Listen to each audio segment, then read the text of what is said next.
ইফতারি কইরা এখন মনে করেন যে আমার পোলা ইফতারি করে এসে আমার পোলা করতেছে একটু ভাত খাইবো, তারা উড়া করে রাইস কুকারে একটু ভাত দিয়ে দিলাম।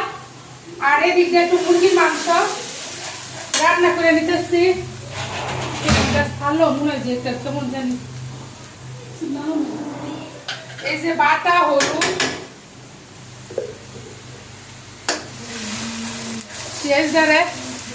পেঁয়াজ, রসুন বাটা, আদা বাটা একদম ভালো করে বাইজে নিচ্ছি। এখন হলুদ বাটা দিচ্ছি আর এই যে মরিচ বাটা দিব, দিয়ে অল্প একটু মাংস। এটা হচ্ছে কারেন্ট মরিচ, এমন জালের জাল না একবার মাথা টাক পাইতে যাবো, এমন জাল। এমন নিয়ে ফ্রিজে রেখে দিব।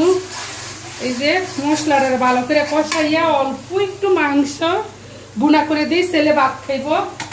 কারণ হচ্ছে কি ছেলে আর মেয়ে দুইজনই রোজা রাখে, আর আমরা তো রাখি, ওই বুড়ারা তো রাখি, ওই বাচ্চারা তো রাখে, বাচ্চাদের যত্ন নিতে হয়। ঠিক আছে, ইফতারি করে করতে আম্মু আমি ইফতারি করে করতেছি, আম্মু আমি একটু ভাত খাবো।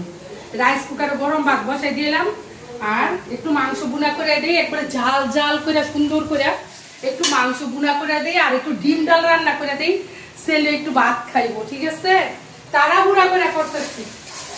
এই যে দেখেন কত কিছু এদিক দিয়ে রান্না করলাম, এদিক দিয়ে ওয়াশ করলাম, কারণ ইফতারির পরে যা তা অবস্থা হয়ে গেছিল সবগুলা ধুইয়া এই যে ক্লিন করে রাখছি। এখন রান্নাঘরটা ক্লিন করবো। এদিক দিয়ে আমার ভাব জানাই সব করছে রেডি, আব্বা আপনার খাবার। ঠিক আছে, এই যে দেখেন মুরগি বুনা করে লাইছে, দাও তো বুনাটা কেমন হয়েছে আব্বা? সুন্দর হয়েছে। এই যে মুরগি বুনা করে দিলাম, ইফতারি বানাইছি, দেখেন রান্নাঘরও পরিষ্কার করতে পারছি না। ঠিক আছে, এই দিক দিয়ে মনে করেন যে ডাল বোনা, ডিম ডাল। এই যে আপু ভাইরা ডিম ডালটা কেমন হয়েছে দেখেন তো। একটা বিরাওয়ালা টমেটো দিছি আর দেশি ধনিয়া পাতা দিছি, ডিম সিদ্ধ করে আলাদা বাইজার করে দিছি।